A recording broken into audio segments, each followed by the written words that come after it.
2026년은 더 이상 투자 수익을 기대하며 느긋하게 관망할 수 있는 시기가 아닙니다. 새해 벽두부터 날아든 부동산 관련 입법 소식들은 여러분이 평생 일궈온 자산을 통째로 뒤흔들 만큼 위협적입니다. 지금 이 순간에도 시장은 국가가 설계한 거대한 세금의 그물 안으로 빠르게 빨려 들어가고 있습니다. 단순히 공시가격이 오르거나 종부세가 몇 퍼센트 인상되는 차원의 문제가 아닙니다. 이번에 발의된 개정안의 핵심은 집주인의 재산권 자체를 사실상 무력화시키는 데 있습니다. 내 집을 내 의지대로 처분하지 못하게 막아버리고 오히려 세입자가 주도권을 쥐게 만드는 기괴한 상황이 현실화되고 있습니다. 이런 흐름을 제대로 읽어내지 못한 채 기존의 상식대로 대응하다가는 자산의 절반 이상을 허공으로 날려버리게 될 것입니다. 가장 공포스러운 점은 우리가 도망칠 구멍조차 완벽하게 차단되고 있다는 사실입니다. 양도세 중과세율이 82.5%까지 치솟는 극단적인 상황에서 퇴로를 찾지 못한 이들은 결국 국가의 거대한 자산 회수 시스템에 갇히게 됩니다. 지금부터 제가 분석해드릴 내용은 단순히 시장의 시황을 전달하는 것이 아니라 여러분의 생존을 결정지을 마지막 경고입니다. 평범한 집주인이 왜 하루아침에 자신의 집에서 권리를 박탈당하게 되는지 그 충격적인 이면을 지금 바로 파헤쳐 보겠습니다. 주택을 소유하고 있다는 사실이 더 이상 권력이 아닌 짐이 되는 시대가 왔습니다. 이번에 개정된 임대차법의 내용을 들여다보면 과연 누가 이 집의 주인인지 묻지 않을 수 없습니다. 여러분이 가장 먼저 직면하게 될 공포는 바로 세입자의 일방적인 계약 해지권입니다.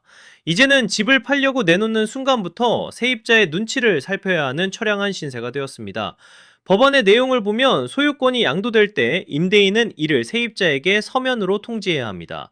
여기까지는 상식적인 수준이라고 생각하실지도 모르겠습니다. 하지만 진짜 독소 조항은 그 뒤에 숨어 있습니다. 통지를 받은 세입자가 단 한 달 이내에 계약 해지를 통보하면 여러분은 꼼짝없이 보증금을 내어주고 내보내야 합니다. 이게 왜 치명적일까요? 보통 우리가 집을 팔 때는 다음 매수인이 전세를 안고 사는 갭 투자 형태가 많습니다. 그런데 세입자가 다 못 믿겠으니 당장 돈 빼달라고 외치는 순간 모든 거래는 수포로 돌아갑니다. 실제로 최근 분당에서 벌어진 일을 한번 떠올려 보십시오. 기존 집을 팔아서 새 아파트로 갈아타려던 한 은퇴 세입자가 있었습니다. 매매 계약까지 순조롭게 체결하고 잔금 날짜만 기다리고 있었는데 갑자기 세입자가 계약 해지권을 행사했습니다. 바뀐 집주인이 마음에 들지 않는다는 이유 하나만으로 말입니다.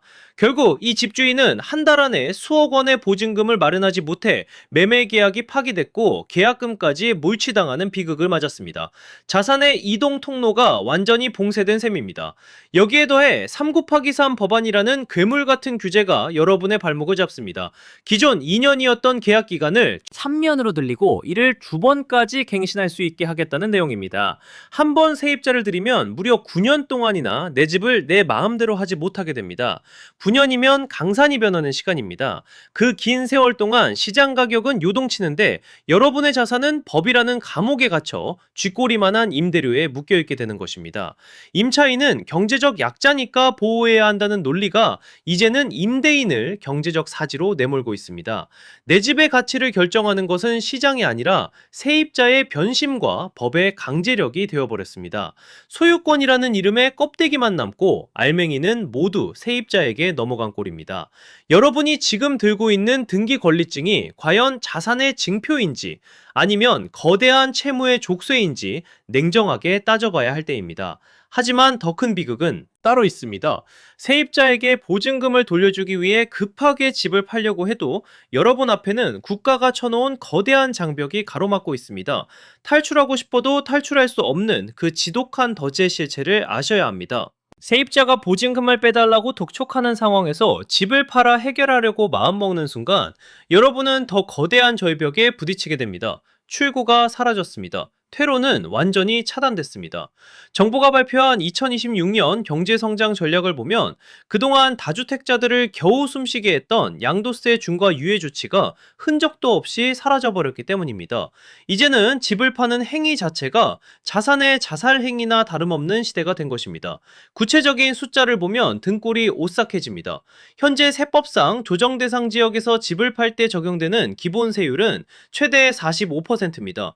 여기에 다주 다주택자 가산세 30%가 더해지고 다시 지방소득세 10%가 붙습니다.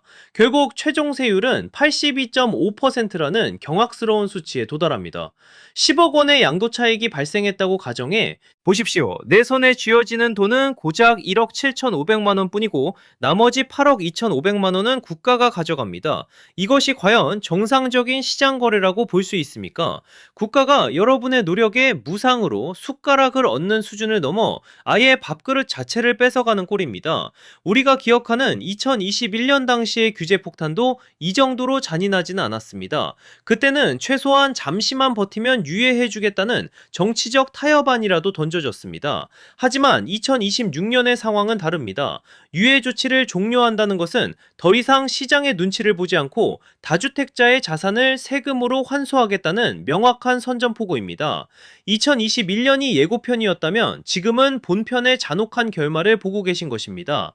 취득세와 보유세 그리고 각종 유지 비용을 제외하면 사실상 투자 수익률은 마이너스로 수렴하게 됩니다. 결국 다주택자들은 진퇴양난의 덫에 갇혔습니다.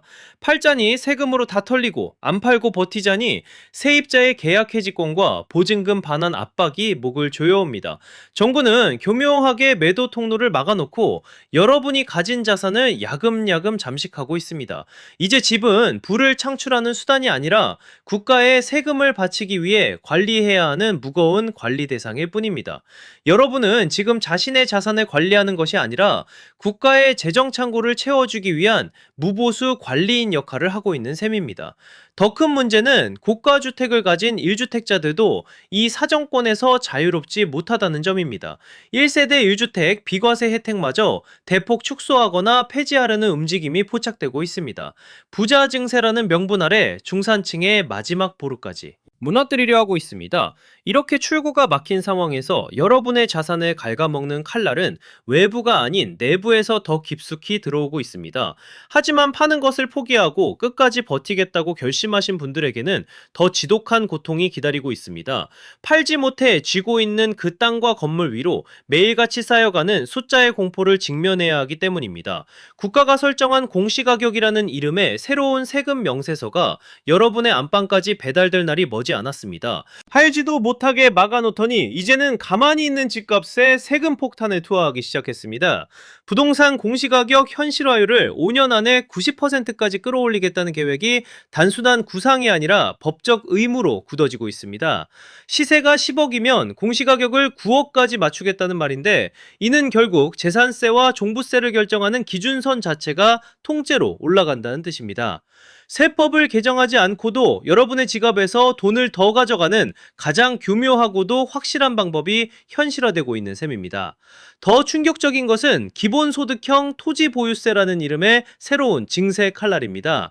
농장이나 공장을 제외한 모든 땅에 최대 1.3%의 탄력세율을 적용하겠다는 이 법안은 아파트 소유자들에게는 사형선고나 다름없습니다. 아파트도 결국 대지권이라는 이름으로 땅을 소유하고 있는데 재건축 단지인 압구정 현대나 대치동 은마아파트 또는 잠실 주공 5단지 같은 곳은 집값의 거의 전부가 땅값입니다. 만약 이 법안이 통과되어 시세의 1% 넘는 보유세를 매년 내야 한다면 은퇴 후 소득이 없는 분들은 자기 집에서 쫓겨나야 하는 처지에 놓이게 됩니다. 압구정 현대아파트를 소유한 한 은퇴자의 현금 흐름을 가정해 보겠습니다. 집값은 40억에 육박하지만 매달 받는 연금은 200만 원 남짓인 분들이 태반입니다. 그런데 토지 보유세와 인상된 종부세를 합쳐 1년에 수천만 원의 세금을 내야 한다면 이건 명백한 거주권 닥탈입니다. 자산은 수십억인데 수중에 현금은 한 푼도 없는 부동산 빈곤층, 즉 에셋 리치 푸어가 대거 양산될 수밖에 없습니다. 국가가 앉은 자리에서 여러분의 주머니를 매달 털어가는 구조가 완성되고 있는 것입니다.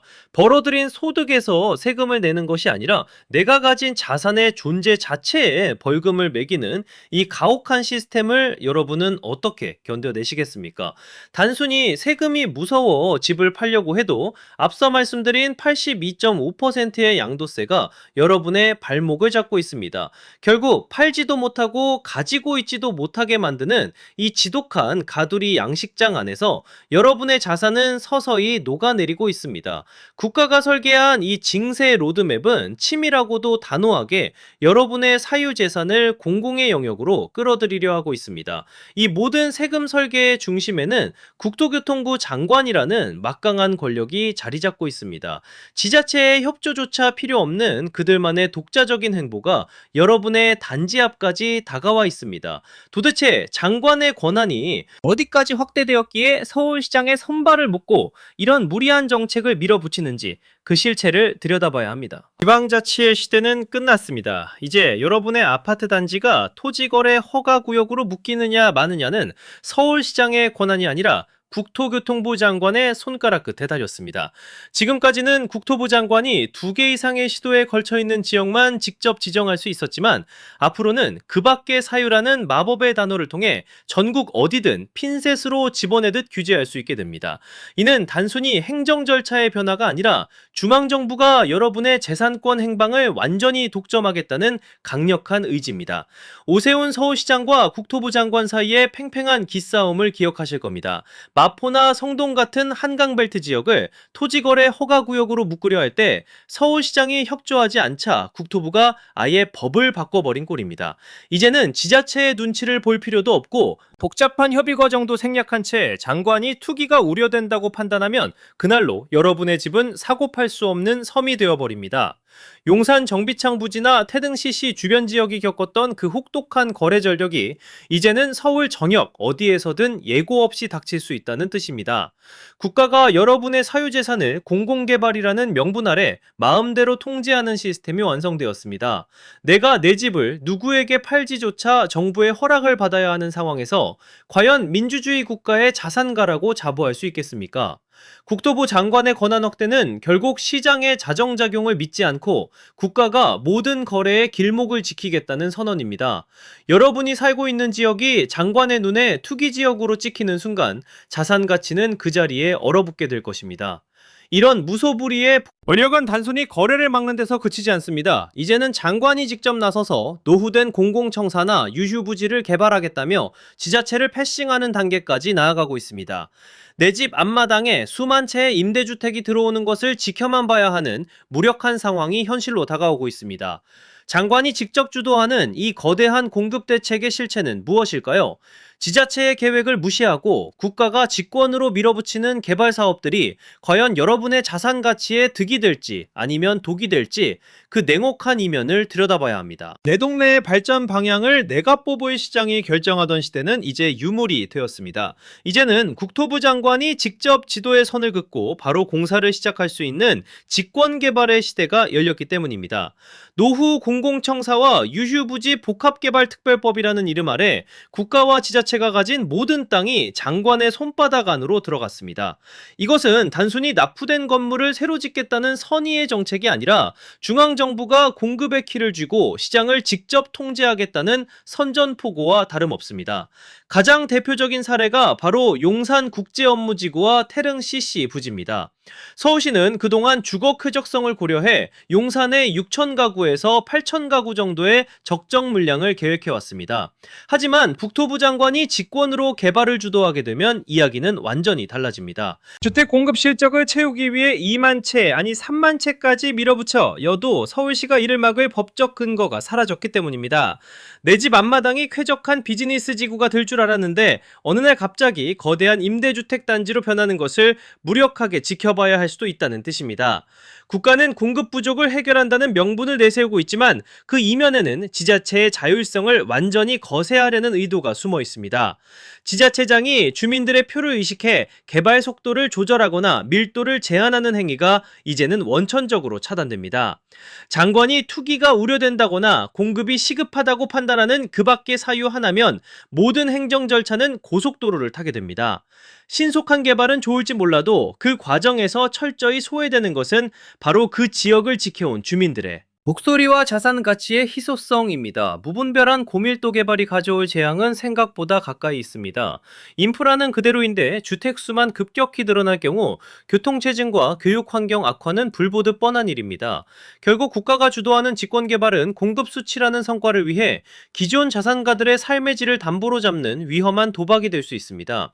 여러분의 아파트 단지 옆에 있는 낡은 우체국이나 주민센터가 언제든 거대한 고층 숲으로 변해 여러분의 조망권과 일조권을 앗아갈 수 있다는 사실을 잊어서는 안 됩니다.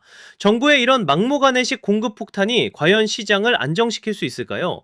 오히려 억지로 짓눌린 시장의 반작용이 우리가 예상치 못한 곳에서 터져나오기 시작했습니다.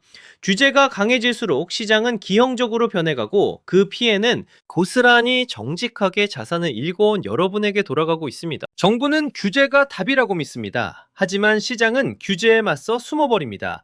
결국 공급이라는 동맥이 경화되면서 부동산 시장은 거대한 식물인간 상태로 빠져들게 됩니다. 집값을 잡겠다고 내놓은 82.5%의 양도세는 오히려 집주인들이 매물을 거두어들이게 만드는 강력한 자물쇠가 되었습니다. 팔아도 남는 게 없는데 어느 누가 소중한 자산을 시장에 내놓겠습니까? 결국 거래량은 역대 최저치를 기록하며 시장의 가격 발견 기능은 완전히 마비될 것입니다. 일본의 잃어버린 30년을 떠올려 보십시오. 일본은 거품이 터지는 과정에서 시장의 원리에 따라 가격이 조정되었지만 한국은 정부가 인위적으로 거래의 길목을 차단하고 있습니다.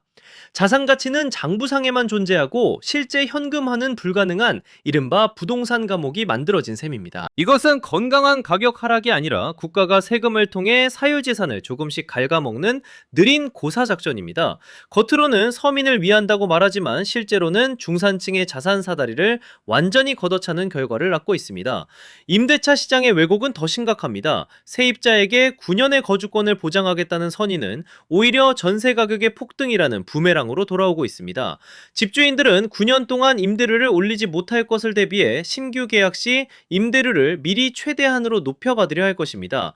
결국 보호받아야 할 서민들이 갈 곳을 잃고 외곽으로 밀려나는 주거난민 신세로 전락하게 됩니다. 규제가 강해질수록 시장은 더욱 기형적으로 변하고 그 피해는 고스란히 약자들에게 전가되는 악순환이 반복되는 것입니다. 지금의 정책들은 시장의 생리를 무시한 채 정치적 명분만을 쫓고 있습니다. 수요와 공급이라는 경제의 기본 법칙을 세금과 규제로 억누를 수 있다고 믿는 오만이 결국 시장의 파멸을 불러오고 있습니다. 정상적인 거래가 사라진 자리에는 급매물 몇 건이 시세를 왜곡하는 불안정한 상황만 남게 될 것입니다. 여러분이 믿고 있던 부동산 불패의 신화는 이제 국가의 강력한 징세 의지 앞에서 무너져 내리고 있습니다. 국가는 여러분을 보호하는 방패가 아니라 여러분의 자산을 노리는 포식자로 변해가고 있습니다. 이런 비정상적인 흐름이 언제까지 지속될 수 있을까요? 진짜 위기는 아직 시작되지 않았습니다. 모든 정치적 계산이 끝나는 올여름이 지나면 우리는 그동안 가려져 있던 소름 돋는 진실을 마주하게 될 것입니다. 창조는 지능의 문제입니다. 이제는 수익률을 계산하는 계산기 대신 내 자산의 생명력을 측정하는 진단 키트를 들어야 할 때입니다. 정부가 설계한 징세의 덫이 갈수록 정교해지는 상황에서 우리가 취해야 할 첫 번째 전략은 냉정한 손절과 자산의 슬림화입니다. 모든 부동산이 자산이 되는 시대는 끝났고 이제는 보유하고 있다는 사실만으로 여러분의 노후를 갉아먹는 독이 될 수 있습니다. 가장 먼저 해야 할 일은 핵심 자산과 비핵심 자산을 칼같이 분류하는 것입니다. 양도세 82.5%가 무서워 팔지 못하고 쥐고 있는 비핵심 지역의 주택들이 있다면 세금을 내더라도 정리하는 것이 나을지 아니면 증여를 통해 명의를 분산하는 것이 유리할지 지금 당장 시뮬레이션을 돌려야 합니다. 내일의 하락이 오늘의 세금보다 크다면 매도는 실패가 아니라 자본의 재배치입니다. 8할의 세금을 내더라도 남은 2할의 현금으로 다음 하락장에서 기회를 잡는 것이 부동산 감옥에 갇혀 평생 세금 관리인으로 사는 것보다 100배는 현명한 선택입니다. 둘째로 유동성 확보에 목숨을 걸어야 합니다. 임대차법 개정으로 세입자가 언제든 보증금 반환을 요구할 수 있는 상황에서 예비자금이 없는 집주인은 한순간에 파산으로 내몰릴 수 있습니다. 지금처럼 대출 규제가 강화되고 금리가 유동치는 시기에 현금 흐름을 확보하지 못한다면 여러분의 우량한 자산도 결국 경매장으로 넘어가게 될 것입니다. 자산의 덩치를 키우는 것이 아니라 부채의 위험을 낮추고 현금의 비중을 높이는 방어적 포트폴리오로의 전환이 시급합니다. 마지막으로 6월 지방선거 이후에 세법 개정 방향을 예의주시해야 합니다. 선거가 끝나면 정치적 부담을 덜어낸 정부가 본격적으로 보유세 1% 시대를 열 가능성이 매우 높습니다. 그때가 되면 탈출하고 싶어도 매수자가 없어 영원히 갇히게 되는 최악의 시나리오가 현실됩니다. 대중이 공포에 질려 움직이지 못할 때 여러분은 미리 퇴로를 확보하고 현금이라는 실탄을 장전하고 있어야 합니다. 시장은 늘 잔인하지만 준비된 자에게는 반드시 틈을 보여줍니다. 지금의 위기는 누군가에게는 몰락의 신호탄이지만 누군가에게는 부의 질서를 재편할 수 있는 인생 마지막 기회가 될 수 있습니다.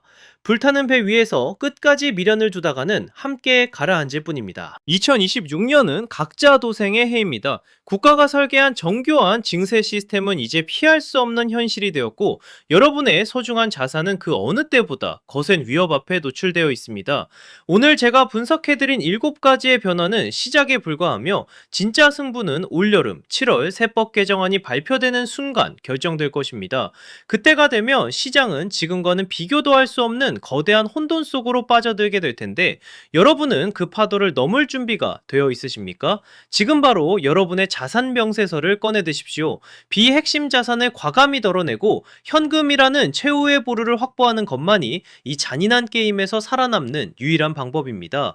남들이 공포에 질려 눈을 감을 때 여러분은 깨어있는 눈으로 시장의 빈틈을 찾아내고 내 가족의 미래를 지키는 영리한 생존자가 되시길 바랍니다.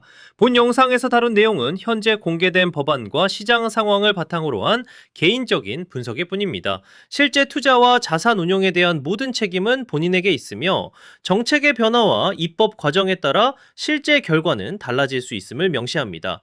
앞으로도 저는 여러분이 안개 속 같은 부동산 시장에서 올바른 길을 찾을 수 있도록 가장 날카롭고 정직한 정보를 빠르게 전달해 드리겠습니다. 끝까지 함께 해주셔서 감사합니다.